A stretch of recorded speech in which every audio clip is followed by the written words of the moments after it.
Hello बच्चों, welcome to Krishna education classes. I hope कि आप लोग स्वस्थ होंगे, मस्त होंगे, जबरदस्त होंगे। तो बच्चों, हम जो है आज आपके लिए लेके आए हैं क्रेश कोर्स।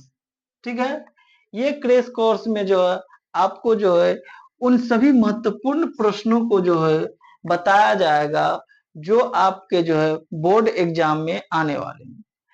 ठीक, आपके बोर्ड एग्जाम बहुत ही नजदीक है। लगभग सिर्फ 3 महीना बचा है आपके बोर्ड एग्जाम में।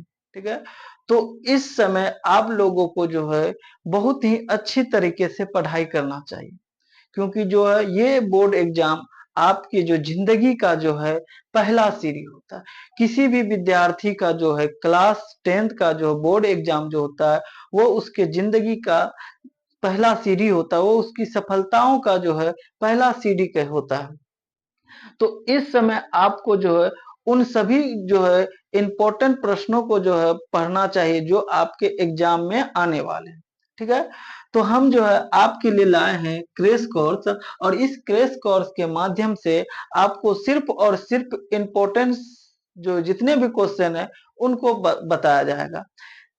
आज आपके लिए लाए हैं समांतर श्रेणी। ठीक है, प्रश्नावली 5.2। इस चैनल में आपको मैथ और साइंस के जो जितने भी महत्वपूर्ण प्रश्न हैं सभी प्रश्नों को जो है बहुत ही साधारण सी भाषाओं में जो है समझाया जाएगा। ठीक है, तो आप जो है इस चैनल के साथ बने रहे और जो है अपनी सफलताओं को पाने के लिए जो है इस चैनल के साथ जुड़े, क्योंकि इससे पहले आप जो जो भी पढ़े होंगे क्लास 9 से लेके 1 तक की पढ़ाई आप जब भी किए होंगे, ठीक, तो आपके जितने भी रिलेटिव थे, जितने भी आपके रिश्तेदार थे, वो कभी नहीं आपसे पूछा होगा। अगर पूछा भी होगा तो बहुत कम ही पूछा होगा कि आपका जो एग्जाम हुआ उसमें आपका रिजल्ट क्या होगा। ठीक, पर ये आपका जो बोर्ड एग्जाम है, ठीक है, क्लास 10 जो है आपकी जिंदगी का जो है पहला बोर्ड एग्जाम है। और इस बोर्ड एग्जाम के जैसे ही आपका रिजल्ट आएगा, ठीक, आपके सभी रिश्तेदार, आपके मामा, नाना, नानी, जितने भी हैं, मौसा, मौसी, सब कोई जो है आपको जो फोन करके पूछेंगे कि आपका रिजल्ट क्या हुआ। ठीक है, तो आप जो है अगर आप बताना चाहते हैं कि मेरा रिजल्ट बहुत बढ़िया है, तो आपको जो मन लगा के जो है सिर्फ ये 3 महीना को जो है आपको पढ़ना होगा। ठीक है, तो इसके लिए हम आपकी सफलताओं को जो है सिर्फ आपका साथ देने के लिए, आपकी सफलताओं में साथ देने के लिए लाए हैं आपके लिए क्रेश कोर्स। ठीक है, तो बच्चों, इस क्रैश कोर्स में आपको जो है सिर्फ और सिर्फ महत्वपूर्ण प्रश्नों को बताया जाएगा जो आपके एग्जाम में आने वाले हैं। तो तो बच्चों, आज जो हम लोग जो है पहले थोड़ी सी जो है प्रश्नावली 5.2 का जो है जो बेसिक है उसे समझ जाते हैं। ठीक है, तो देखिए इसमें जो है पहला पद होता है। ठीक है, पहला पद, और इस पहले पद को हम लोग जो है A1 के द्वारा लिखते हैं। ठीक है, पहले पद को हम लोग A1 या सिर्फ और सिर्फ ए के द्वारा लिखते हैं। ठीक है, चलिए दूसरे पद को हम लोग A2 के द्वारा लिखते हैं। उसी तरह से तीसरे पद को, ठीक है, तीसरे पद को जो है A3 के द्वारा लिखेंगे, और जो अंतिम पद होगा, जो अंतिम पद होगा, ठीक है, उसे हम लोग जो है AN के द्वारा लिखते हैं। ठीक है, चलिए, और जो पदों की संख्या होता है, जो पदों की संख्या होता है, ठीक, वो होता है n। पदों की संख्या जो होता है n होता है, और और d होता है। d जो है वो सार्व अंतर होता है, पदों का जो है सार्व अंतर,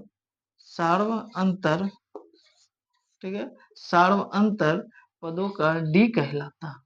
ठीक है, पदों का सार्व अंतर d कहलाता है। और प्रश्नावली 5.2 में जो हमें एक महत्वपूर्ण सूत्र के बारे में जानना है, ठीक है, तो वो सूत्र है an बराबर a plus n-1 into D. ठीक है, इन्हीं सूत्रों के द्वारा, ठीक है, इन्हीं सूत्रों के द्वारा जो है हम लोग जो है प्रश्नावली 5.2 को जो है कंप्लीट करेंगे। चलिए तो बच्चों अब जो हम लोग जो प्रश्नावली 5.2 के जो है महत्वपूर्ण प्रश्न को जो हल करेंगे। चलिए आइए।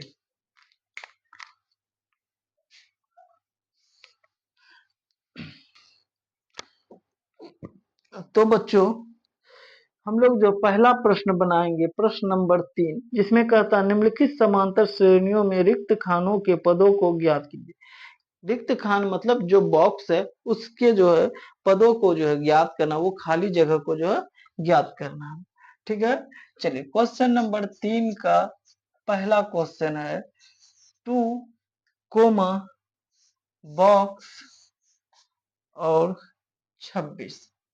ठीक है, चलिए तो हम लोग जो है इस सबसे पहले जो इसका जो है पहला पद पता करेंगे और इसका पहला पद देख सकते हैं 2 है और पहले पद को a के द्वारा लिखा जाता है तो a बराबर हो गया 2। ठीक है, और जो अंतिम पद होता है जिसे हम लोग a n के द्वारा लिखते हैं तो a n बराबर होता है, देखिए तो अंतिम लास्ट वाला पद कौन सा होगा, तो ये पहला होगा, ये दूसरा होगा, ये तीसरा, तो इस पद में ठीक है इस एपी में जो है जो हमारे लास्ट पद है वो है 26। ठीक है, और n बराबर यानी कि पदों की संख्या, तो देख सकते हैं इसमें एक पद है, यहाँ दूसरा पद आएगा और ये हो गया तीसरा पद। ठीक है, तो टोटल 3 पद है और हमें अब पता करना है डी। ठीक है, पहले डी पता करेंगे और डी की सहायता से जो है हम लोग जो इस दूसरे पद को पता कर लेंगे बड़ी ही आसानी से। चलिए तो सबसे पहले डी निकालते हैं, तो जो है उसके लिए जो हमें पहले सूत्र लिखना पड़ेगा, तो सूत्र होता है ए एन बराबर a plus n minus 1 into D.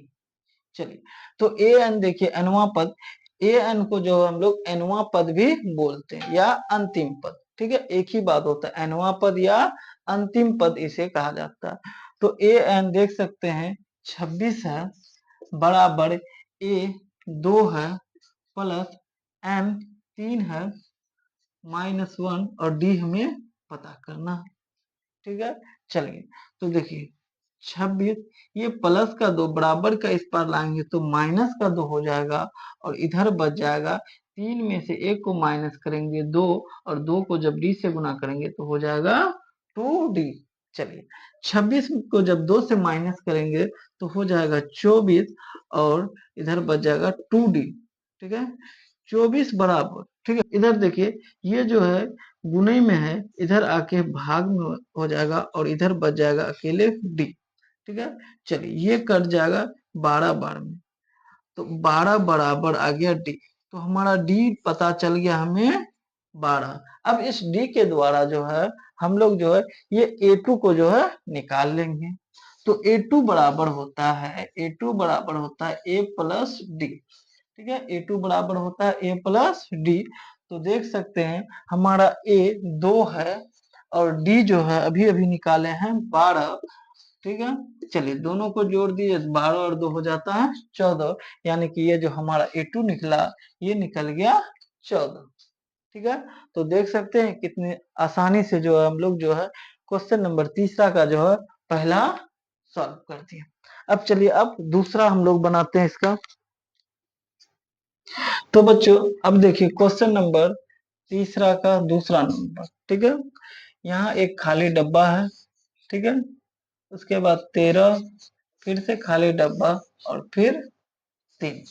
ठीक है, तो देखिए इसमें जो है ये वाला, ठीक है इस डब्बे में जो भी संख्या आएगा वो A1 कहलाएगा, ये A2 हो गया, इस डब्बे में जो भी आएगा वो A3 कहलाएगा और ये हो गया A4। ठीक है, तो A2 बराबर देख सकते हैं A2 बराबर हो गया 13।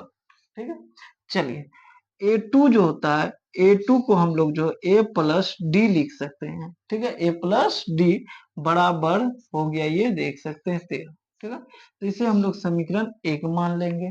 ठीक है, चलिए A4 जो है A4 बराबर है 3। ठीक है, और A4 को जो हम लोग A प्लस 3D लिख सकते हैं और बराबर हो जाएगा यहाँ पे 3 और ये हो गया समीकरण दूसरा। ठीक, चलिए अब जो हम लोग जो समीकरण 1 और 2 को हल करेंगे तो लिखेंगे समीकरण 1 और 2 से, समीकरण 1 और 2 से तो देख सकते हैं समीकरण 1 है a प्लस डी बराबर 13 और समीकरण 2 है a प्लस 3d बराबर 3। ठीक है, चलिए सबका जो अब साइन हम लोग चेंज कर देंगे, ये रहा माइनस, ये भी माइनस और ये भी माइनस, तो ये a से a कैंसिल हो जाएगा।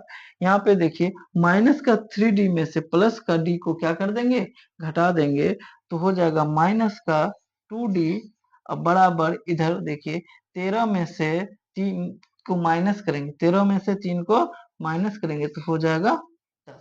ठीक है, d बराबर 10, ये गुने में है -2, इधर आके भाग का हो जाएगा -2 और ये कट जाएगा 5 बार में, तो d बराबर देख सकते हैं बच्चों आ गया -5। ठीक है बच्चों, तो d बराबर आ गया -5। अब इस d को जो या तो आप समीकरण 1 में रख दीजिए या तो समीकरण 2 में रख दीजिए, तो हम लोग इसको जो समीकरण जो है 1 में रख देते हैं। ठीक है, चलिए तो लिखेंगे समीकरण 1 में, समीकरण 1 में d का मान रखने पर, समीकरण 1 में d का मान रखने पर, तो समीकरण 1 देखिए a प्लस डी बराबर 13। ठीक है, समीकरण 1 कितना, a प्लस डी बराबर 13, तो a का तो a ही रह जाएगा और d का जो वैल्यू हम लोग अभी अभी निकाले हैं -5 और ये रहा बराबर का 13। ठीक है, चलिए तो a बराबर हो जाएगा 13, ये माइनस का 5 बराबर का इस तरफ आके हो जाएगा प्लस का 5, तो a बराबर देख सकते हैं 13 में से 5 जोड़ेंगे तो 18, तो हमें जो है a पता चल गया। ठीक है, a जो है वो हमारा निकल गया d। अब देखिए ये वाला जो है हमारा निकल गया, जो पहला पद जो a है वो निकल गया 18। अब देखिए हमें निकालना है तीसरा पद, ये रहा पहला, ये दूसरा और ये वाला जो निकलेगा ये तीसरा पद कहलाएगा, तो a3 बराबर होता है a प्लस 2d। ठीक है, चलिए a अभी अभी हम लोग निकाले हैं 18 प्लस 2 इंटू डी, देखिए डी यहाँ पे हम लोग निकाल के रखे हैं -5। चलिए तो हो जाएगा 18, ये प्लस ये माइनस, प्लस माइनस माइनस, और 2 को जब 5 से गुना करेंगे तो हो जाएगा 10 और 18 में से 5 को घटाएंगे तो 8। तो इस तरह से जो हमारा जो a3 भी निकल गया, यानी कि ये जो है a3 जो हुआ वह 8 हुआ, इस डब्बे में 8 आएगा। तो इस तरह से जो हम लोग जो क्वेश्चन नंबर दूसरा भी जो है हल कर दिए। चलिए तो बच्चों अगले जो क्वेश्चन है, क्वेश्चन नंबर तीसरा, चौथा और पांचवा, जो इसी तरह का है।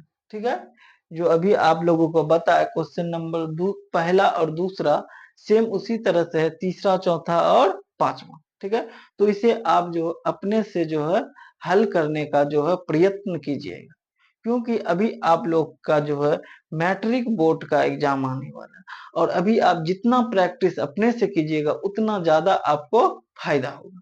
ठीक है, चलिए तो अब जो हम लोग जो अगला महत्वपूर्ण क्वेश्चन को जो है हल करेंगे। चलिए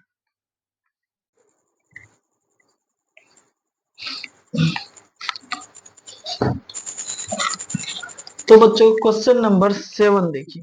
ठीक है, क्वेश्चन नंबर 7 देखिए, क्वेश्चन नंबर 7 में कहता है उस एपी का 31वां पद ज्ञात कीजिए जिसका 11वां पद 38 है और 16वां पद 73। ठीक है, कहता है हम लोगों को उस एपी का जो है 31वां पद ज्ञात करने के लिए, ठीक है, उस एपी का 31वां पद ज्ञात करना है जिसका 11वां पद, ठीक है, जिसका 11वां पद जो है दिया गया है 38। ठीक है, और 16वां पद दिया गया है 73। ठीक है, और हमें 31वां पद जो है ज्ञात करने के लिए कह रहा है, तो इस 11वें पद को जो हम लोग जो है a प्लस 10d बराबर 38 लिख सकते हैं, और इसे हम लोगों ने मान लिया समीकरण 1। ठीक है। और इसे हम लोग a प्लस 15d बराबर 73 मान लेते हैं, ठीक है। और इसे हम लोग ने कह दिए समीकरण दूसरा। तो लिखेंगे समीकरण समीकरण पहला और और दूसरा से, ठीक है। समीकरण पहला और दूसरा से, तो समीकरण पहला देख सकते हैं a प्लस 10d बराबर 38, और समीकरण दूसरा है a प्लस 15d बराबर 73। चलिए इसे जो हम लोग जो माइनस कर देते हैं, ठीक है। ये माइनस हो जाएगा, ये माइनस हो जाएगा और ये माइनस हो जाएगा। तो ये से ये जो है कैंसिल हो जाएगा, ठीक है। यहाँ देख सकते हैं ये प्लस का 10d है और ये माइनस का जो है 15d है। तो प्लस माइनस होता है माइनस, तो हो जाएगा ये माइनस का 5d और बराबर ये प्लस में है ये माइनस में है, तो प्लस माइनस हो जाएगा माइनस। और 63 में से अगर हम 38 को जो है माइनस करते हैं तो हो जाएगा 13, 13 में से 8 को घटाएंगे तो 5, ठीक है। 6 में से 3 घटाएंगे तो 3, माइनस का जो है हो जाएगा 35। चलिए यहाँ से जो इस माइनस को जो इस माइनस से कैंसिल कर देते हैं और यहाँ बच जाएगा d बराबर 35, और ये गुने में 5 इस तरफ आके हो जाएगा माइनस का 5, और 5 से तो हो जाएगा 35, ठीक है। 7 बार में कट जाएगा, तो d बराबर हो गया, d बराबर हो गया 7, ठीक है। तो बच्चों देख सकते हैं हमारा d निकल गया। अब इस d का वैल्यू को जो है अब या तो समीकरण 1 में या तो समीकरण 2 में रख सकते हैं, जिसमें आपका मन हो उसमें रख दो, ठीक है। हम लोग जो है इसे समीकरण 1 में रख के जो हल करेंगे, ठीक है। तो लिखेंगे समीकरण 1 में समीकरण 1 में d का मान रखने पर, ठीक है, रखने पर। चलिए तो समीकरण 1 है a प्लस 10d बराबर 38, ठीक है। समीकरण ए कितना है a प्लस 10d बराबर 38, ठीक है। चलिए तो a पता नहीं है, अब हम लोग यहाँ से a निकालेंगे, ठीक है। चलिए 10 और d का वैल्यू अभी अभी निकाले हैं 7, ठीक है। तो ये हो जाएगा 7 बराबर 38। तो a प्लस 10 सत्य हो जाएगा 70 बराबर 38, तो a बराबर हो जाएगा 38, ये प्लस का 70 इधर आके हो जाएगा माइनस का 70। चलिए तो यहाँ प्लस ये माइनस, तो प्लस माइनस हो जाएगा माइनस, 10 में से 8 को घटाएंगे तो हो जाएगा 2, 6 में से 3 को घटाएंगे तो हो जाएगा 32, यानी कि माइनस का आ जाएगा ये 32। तो a बराबर हो गया 32। तो इस तरह से जो हम लोग जो है a और d को जो है पता कर लिए, ठीक है। अब कहता है कि 31वां पद जो है निकालने के लिए, तो a 31वां हो जाएगा a प्लस 30t, ठीक है। तो a देख सकते हैं माइनस का निकला है 32 प्लस 30 गुना d है 7, ठीक है, d है 7। चलिए माइनस 32 और ये हो जाएगा 30 को अगर 7 से गुना करते हैं तो ये हो जाएगा 210। चलिए ये माइनस ये प्लस, प्लस माइनस माइनस, चलिए अब माइनस होता है माइनस, तो 210 में से 32 को माइनस करेंगे तो हो जाएगा 178, और ये रहा अपना आंसर, ठीक है। क्वेश्चन नंबर 7 का जो ये आंसर हो गया। तो देख सकते हैं कितनी आसानी से जो हम लोग जो इसे सॉल्व कर दिए। चलिए अब जो हम लोग अगला जो क्वेश्चन बनाएंगे क्वेश्चन नंबर 8। तो चलिए बच्चों प्रश्न नंबर 8 बनाते हैं हम लोग, ठीक है। तो प्रश्न नंबर 8 कहता है कि एक एपी में 50 पद है जिसका तीसरा पद 12 है और अंतिम पद 116 है, तो 29वां पद क्या होगा, ठीक है। तो देखिए एक एपी है जिसमें 50 पद है, जिसमें 50 पद है, पदों की संख्या है 50, यानी कि n बराबर है 50, ठीक है, यानी कि n बराबर है 50। कहता है जिसका तीसरा पद यानी कि A3 दिया गया है 12, ठीक है। कहता है तीसरा पद 12 है और अंतिम पद, ठीक है, अंतिम पद जो है वो दिया गया 106। ठीक है, तो देखिए अंतिम पद का मतलब क्या हो गया, टोटल पदों की संख्या है 50, टोटल पदों की संख्या है 50, यानी कि 50वां पद ही जो है वह अंतिम पद है। ठीक है, तो हम लोग लिख सकते हैं कि ए50 बराबर हो जाएगा 106। ठीक है, 106, ए50 बराबर 106। ठीक है, चलिए अब देखिए इस A3 बराबर 12 को हम लोग जो है A+2D बराबर 12 लिख सकते हैं, और इसे हम लोगों ने कह दिया ये समीकरण 1 है। ठीक है, A50 बराबर 106 को जो हम लोग लिख सकते हैं A+49D बराबर 106, और ये हो गया हमारा समीकरण दूसरा। ठीक है, चलिए अब जो समीकरण पहला और दूसरा को जो हम लोग हल करेंगे, तो लिखेंगे समीकरण 1 और 2 से, समीकरण 1 और 2 से, तो समीकरण 1 है A+2D बराबर 12, और समीकरण जो है 2 है A+49D। सॉरी बच्चों, यहाँ पे नो छूट गया था, तो ये हो जाएगा A+49D बराबर 106। ठीक है, चलिए इसे जो हम लोग हल कर देंगे, तो ये रहा माइनस, ये रहा माइनस हो जाएगा, और ये भी माइनस हो जाएगा, तो इस ए जो है ए से कैंसिल हो जाएगा। ठीक है, ये माइनस का 49D, ये प्लस का जो है 2D है, तो हो जाएगा माइनस का 47D बराबर, यहाँ पे देख सकते हैं ये 106 में से 12 को जो है माइनस करेंगे तो हो जाएगा 4 और 4 9 94। ठीक है, माइनस का हो जाएगा 94। ठीक है, ये माइनस से जो ये माइनस कैंसिल, तो डी बराबर हो जाएगा 94, ये गुने में इधर आके हो जाएगा भाग में। ठीक, चलिए 47 दूनी 94, 2 बार में जो है कैंसिल, यानी कि डी बराबर आ गया 2।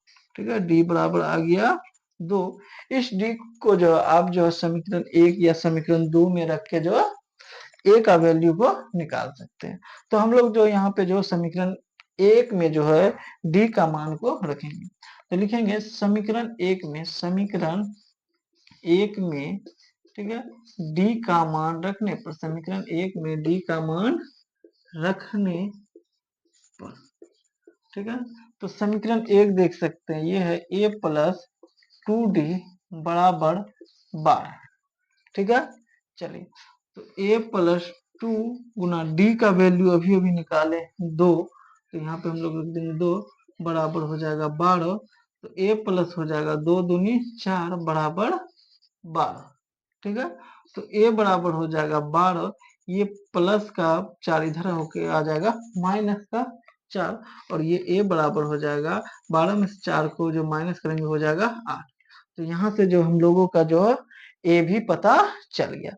ठीक है, तो हमें जो अब डी भी पता चल गया और ए भी पता चल गया। अब क्वेश्चन में कहता है कि जो 29वां पद क्या होगा। ठीक है, 29वां पद, तो ए 29वां है ना, 29वां पद पता करना है, तो हम लोग लिख सकते हैं इसको A+28D। ठीक है, तो ए देखिए 8 है, प्लस 28 गुना डी देख सकते हैं 2 निकाले हैं। ठीक है, चलिए तो ये हो गया 8 प्लस, और इसको गुना करेंगे तो हो जाएगा 8 दूनी 16 का 6 हासिल 1, और 2 दूनी 4 1 5 56, और 56 में से 8 को जोड़ दीजिए तो हो जाएगा 8 6 14, 5 1 6 64 हो जाएगा। ठीक है, तो 29वां पद जो होगा वह होगा 64, और ये रहा हमारा आंसर। तो इस तरह से बड़ी आसानी से जो हम लोग जो क्वेश्चन नंबर 8 को भी सॉल्व कर दिए। ठीक है, तो बच्चों अगर वीडियो अच्छा लग रहा हो तो प्लीज जो वीडियो को लाइक करें और हमारे चैनल को सब्सक्राइब करें, साथ ही साथ जो बेल आइकन का जो घंटी है उसे भी दबा दे, ताकि जो भी वीडियो डाले उसका नोटिफिकेशन आपको मिल जाए। चलिए तो बच्चों देखिए अब क्वेश्चन नंबर 9। ठीक है, क्वेश्चन नंबर 9, तो बच्चों क्वेश्चन नंबर 9 में कहता है यदि किसी एपी के तीसरे और नौवें पद क्रमशः 4 और -8 है तो इसका कौन सा पद शून्य हो। ठीक है, तो कहता है क्वेश्चन में कि तीसरा पद यानी कि A3 जो है वह 4 है, A3 4 है और 9वें पद यानी कि A9 जो है वह जो है -8 है। तो कहता है कि कौन सा पद जो है 0 होगा, कौन सा पद 0 होगा। ठीक है, चलिए तो सबसे पहले जो हमें ए और डी पता करना पड़ेगा। ठीक है, तो उसके लिए जो हम लोग जो समीकरण निकालेंगे। ठीक है, तो A3 बराबर 4 को जो हम लोग लिख सकते हैं A प्लस 2D बराबर 4 और ये हो गया हमारा समीकरण 1 और ये हो जाएगा A प्लस 8D। ठीक है, A प्लस 8D बराबर का -8। तो ये रहा हमारा समीकरण 2। ठीक है, तो लिखेंगे समीकरण 1 और 2 से, समीकरण 1 और 2 से। ठीक है, चलिए तो समीकरण 1 देख सकते हैं ये A प्लस 2D बराबर 4 है और समीकरण 2 है A प्लस 8D। ठीक है, 8D छूट गया था। ठीक है, A प्लस 8D बराबर -8। ठीक है, चलिए ये रहा माइनस, ये रहा माइनस और ये हो जाएगा माइनस की जगह पे प्लस। ठीक है, तो सबका साइन क्या हो गया, चेंज हो गया। तो ये से ए जो क्या हो जाएगा खत्म, ए से ए खत्म हो गया। यहाँ पे हो जाएगा माइनस का 8D में से प्लस का 8D को घटाएंगे तो हो जाएगा माइनस का 6D और ये हो जाएगा 8 और 4 12। ठीक है, तो D बराबर हो गया 12। ये गुने में -6 इधर आके जो है भाग का जो माइनस का 6 हो जाएगा और ये कट जाएगा 2 बार में तो D बराबर निकल गया -2। ठीक है, तो D बराबर हो गया -2। ठीक, अब इस D का वैल्यू को हम लोग जो समीकरण 1 में रख देंगे तो लिखेंगे समीकरण 1 में D का मान रखने पर, समीकरण 1 में D का मान रखने पर। ठीक है, तो समीकरण 1 देख सकते हैं ये है A प्लस 2D बराबर 4 तो A प्लस 2 और गुने में D देख सकते हैं -2 निकाले हैं तो बराबर 4। ठीक है, चलिए A प्लस ये प्लस ये माइनस प्लस माइनस माइनस 2 दूनी 4 बराबर 4। ठीक है, चलिए अब A बराबर हो जाएगा 4, ये माइनस का 4 इधर आके हो जाएगा प्लस का 4 और A बराबर हो जाएगा 4 4 8। तो हम लोगों का जो A निकल गया 8। ठीक है, तो जो समीकरण 1 और समीकरण 2 की सहायता से जो हम लोगों ने जो है D और A का जो है वैल्यू पता कर ली। ठीक है, हमें निकालना है इस AP का जो है कौन सा पद जो है 0 होगा। ठीक है, कौन सा पद 0 होगा तो वो हम लोग मान लेंगे तो लिखेंगे माना कि nवां पद यानी कि जो अंतिम पद है। ठीक है, माना कि अंतिम पद शून्य होगा, माना कि अंतिम पद शून्य होगा। ठीक है, यानी कि an बराबर जो है वह 0 होगा। ठीक है, ये हमने मान लिए। ठीक है, तो an जो होता है वो होता है a plus n minus 1 into D और ये रहा बराबर का 0। ठीक है, चलिए तो a प्लस सॉरी a देखिए अभी अभी हम लोग निकाले हैं 8 प्लस n माइनस 1 और d निकाले हैं माइनस का 2 बराबर हो जाएगा 0। ठीक है, तो यहाँ हो जाएगा n माइनस 1 इंटू -2 बराबर ये प्लस का 8 इस तरफ आके हो जाएगा माइनस का 8। ठीक है, चलिए तो n माइनस हो जाएगा n माइनस 1 बराबर इधर है माइनस का ये गुने का माइनस इस तरफ आके हो जाएगा माइनस भाग का -2। ठीक है, चलिए ये गुने में था माइनस का 2। ठीक है, बराबर का इस पार में आ गया भाग में माइनस का 2, ये माइनस कैंसिल और ये कट जाएगा 4 बार में तो n माइनस 1 बराबर हो गया 4 और n बराबर हो जाएगा 4, ये माइनस का 1 इस तरफ हो जाएगा प्लस का 1, तो हो जाएगा n बराबर 5, यानी कि पांचवा पद, ठीक है, पांचवा पद जो होगा वह होगा 0, ठीक है। तो लिखेंगे पांचवा पद शून्य होगा, ठीक है, पांचवा पद शून्य होगा, ठीक है, पांचवा पद शून्य होगा, ठीक। तो इस तरह से जो हम लोग जो क्वेश्चन नंबर 9 को भी अच्छी तरह से सॉल्व कर दिए, ठीक है बच्चों, देख सकते हैं। तो अगर आप लोगों को वीडियो अच्छा लगा हो तो प्लीज वीडियो को लाइक करें और हमारे चैनल को भी जो है सब्सक्राइब करें, ठीक है। अब